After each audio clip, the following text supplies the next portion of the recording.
जय हिंद दोस्तों। आज के इस इम्पॉर्टेंट लेक्चर में हम सभी डिस्कस करने वाले हैं 6 सितंबर 2025 के करंट अफेयर्स को। तो आप इस पूरे लेक्चर को बहुत ही ध्यान से लास्ट तक जरूर देखिएगा। लास्ट में आपसे एक क्वेश्चन पूछा जाएगा जिसका आंसर कमेंट बॉक्स में बताना है। तो चलिए आज के पहले और इम्पॉर्टेंट क्वेश्चन को डिस्कस करते हैं। पहला क्वेश्चन है, हाल ही में भारत और सिंगापुर के बीच किन क्षेत्रों में महत्वपूर्ण समझौते हुए हैं? आंसर हो जाएगा civil aviation, training and research, digital connectivity. तो इन सभी क्षेत्रों में भारत और सिंगापुर के बीच में अभी हाल ही में महत्वपूर्ण समझौते हुए हैं। तो इस क्वेश्चन का जो राइट आंसर हो जाएगा वो हो जाएगा ऑप्शन नंबर डी, यानी उपरोक्त सभी। तो हाल ही में भारत और सिंगापुर के बीच civil aviation, training, research and digital connectivity को लेकर के महत्वपूर्ण समझौते हुए हैं, क्योंकि अभी सिंगापुर के जो प्रधानमंत्री थे वो भारत की यात्रा पर आए हुए थे। इसी यात्रा के दौरान ये महत्वपूर्ण समझौते हुए हैं।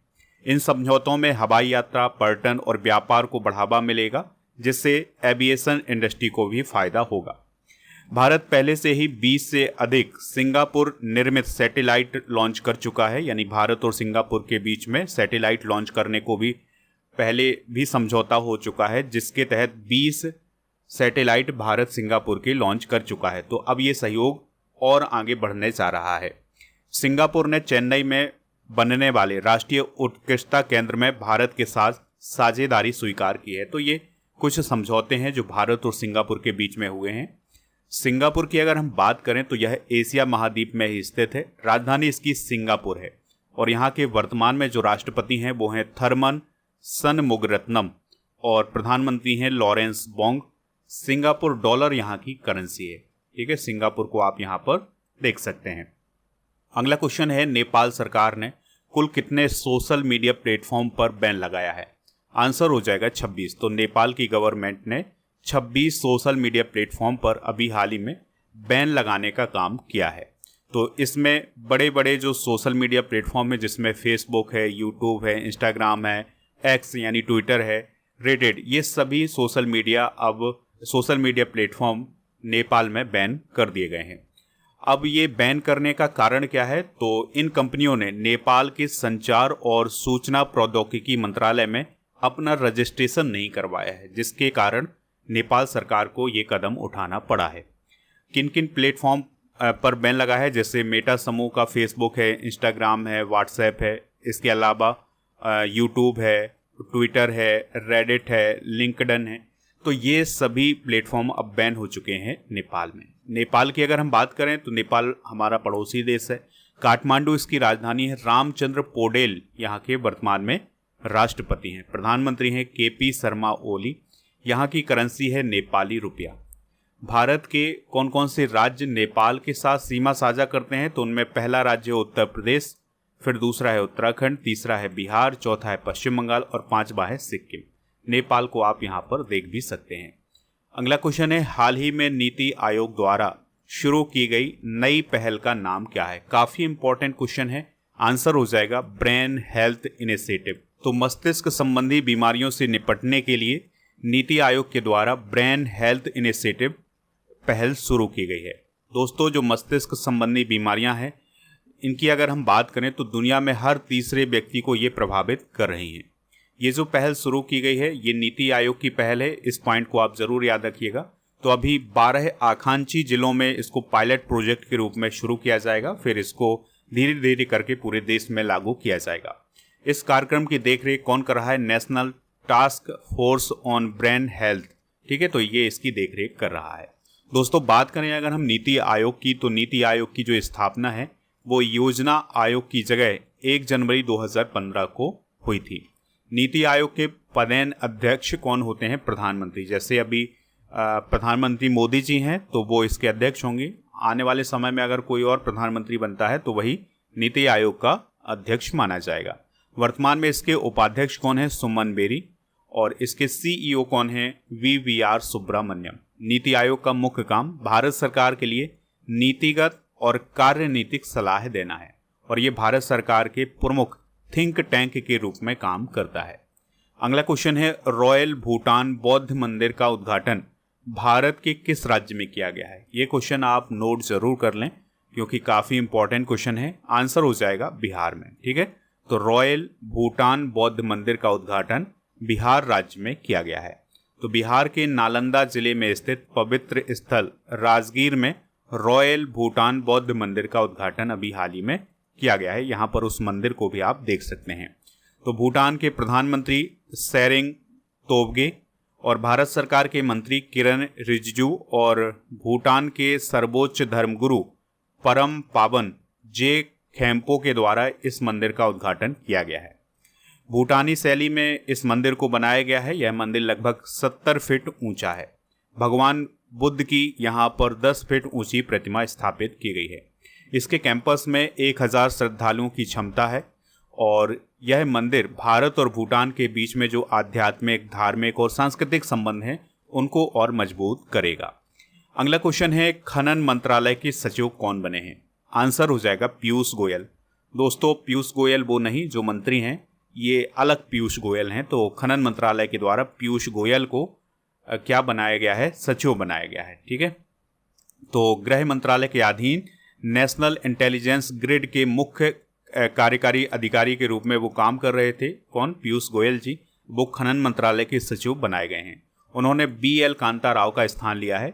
जो BL कांता राव हैं ये जल संसाधन विभाग के सचिव बनाए गए हैं और उनके स्थान पर पीयूष गोयल को नियुक्त किया गया है। दोस्तों, भारत सरकार के कुछ सचिव और सलाहकार भी डिस्कस करते हैं। तो कैबिनेट सचिव कौन है? TV सोमनाथन। प्रधान सचिव प्रधानमंत्री के कौन है? प्रमोद कुमार मिश्रा। और प्रधानमंत्री के प्रधान सचिव नंबर 2 हैं शक्तिकांत दास। प्रधानमंत्री की निजी सचिव हैं निधि तिवारी। विदेश सचिव हैं विक्रम मिश्री। गृह सचिव हैं गोविंद मोहन। वित्त सचिव हैं अजय सेठ। रक्षा सचिव हैं राजेश कुमार सिंह। राजस्व सचिव हैं अरविंद श्रीवास्तव। और राष्ट्रीय सुरक्षा सलाहकार हैं अजीत डोभाल। उपराष्ट्रीय सुरक्षा सलाहकार अभी हाल ही में बने हैं अनीश दयाल सिंह। मुख्य आर्थिक सलाहकार हैं V अनंत नागेश्वरन। मुख्य वैज्ञानिक सलाहकार हैं भारत सरकार के अजय कुमार सूद। तो ये सचिव एवं सलाहकार हैं।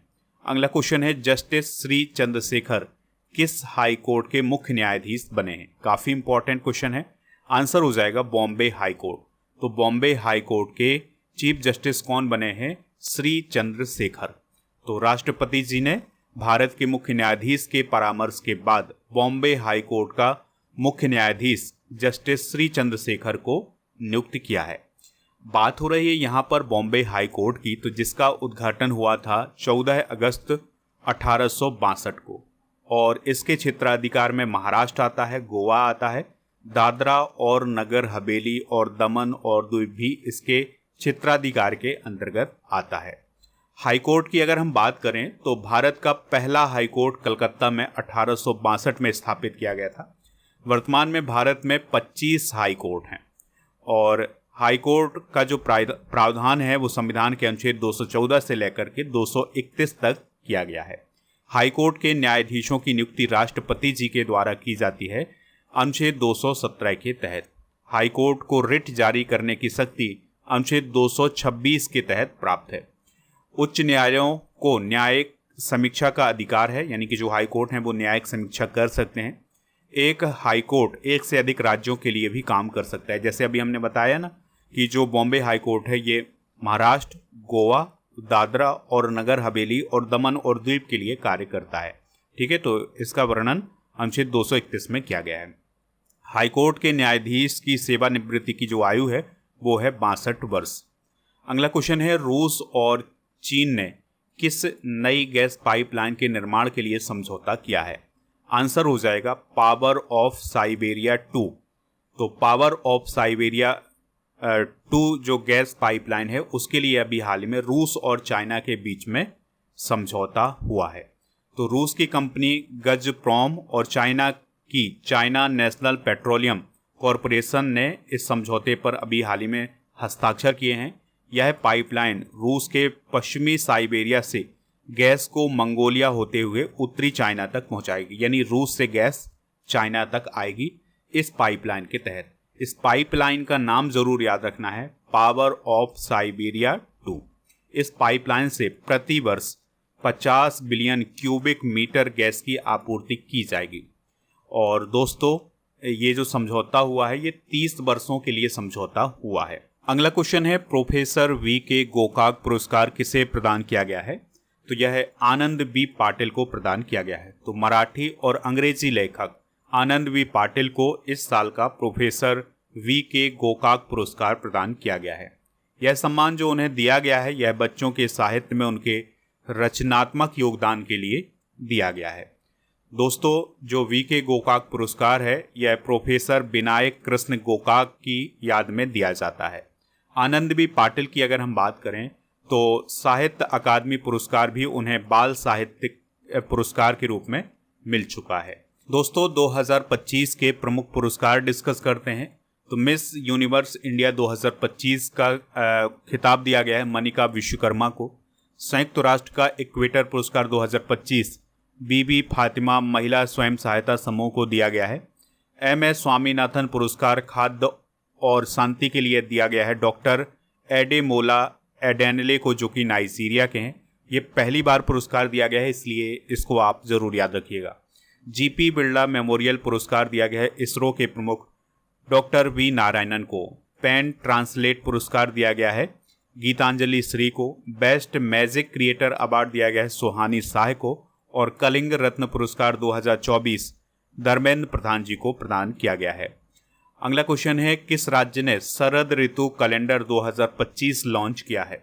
आंसर हो जाएगा मेघालय। ठीक है, तो मेघालय की सरकार के द्वारा अभी हाल ही में शरद ऋतु कैलेंडर जारी किया गया है। अब इस कैलेंडर में क्या बताया गया है? इस कैलेंडर में ये बताया गया है कि कौन सा फेस्टिवल कब मनाया जाएगा मेघालय राज्य में, जिससे टूरिस्ट वहाँ पर आ सकें। यानी कि जो बड़े बड़े आयोजन होने हैं, बड़े त्यौहार मनाए जाने हैं मेघालय राज्य में, तो उसके लिए एक कैलेंडर जारी किया गया है टूरिस्ट के लिए, जिससे वो जान सके कि मेघालय में कौन सा त्यौहार या कौन सा फेस्टिवल कब मनाया जाना है, जिससे वो उसमें शामिल हो सकें। तो इसके लिए शरद ऋतु कैलेंडर 2025 लॉन्च किया गया है।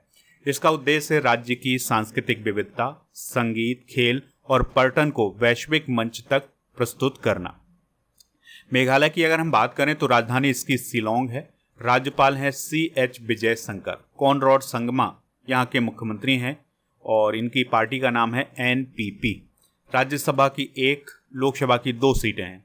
झील है यहाँ पर उमियम झील, नदी है कोपी राष्ट्रीय उद्यान है, बलपक्रम राष्ट्रीय उद्यान और नोक रेक राष्ट्रीय उद्यान। ठीक है, तो ये राष्ट्रीय उद्यान जरूर आप नोट कर लें। नेक्स्ट क्वेश्चन है हाल ही में किस प्राधिकरण ने ऑपरेशन स्वर्ण की घोषणा की है? तो तिरुपति शहरी विकास प्राधिकरण ने ऑपरेशन स्वर्ण की घोषणा भी हाल ही में की है। ठीक है, तो ये तिरुपति आंध्र प्रदेश में घोषणा की गई है। इसका मुख्य उद्देश्य ये है कि जो स्वर्णमुखी नदी है इसको अतिक्रमण से मुक्त करना। ठीक है, तो तिरुपति शहरी विकास प्राधिकरण ने ये लक्ष्य रखा है ऑपरेशन स्वर्ण के तहत कि जो स्वर्णमुखी नदी है उसके अतिक्रमण को हटाना। स्वर्णमुखी नदी की बात करें तो इसका उद्गम होता है पकाला आंध्र प्रदेश से। लंबाई इसकी लगभग 130 किलोमीटर की, बंगाल की खाड़ी में जाकर के ये गिरती है।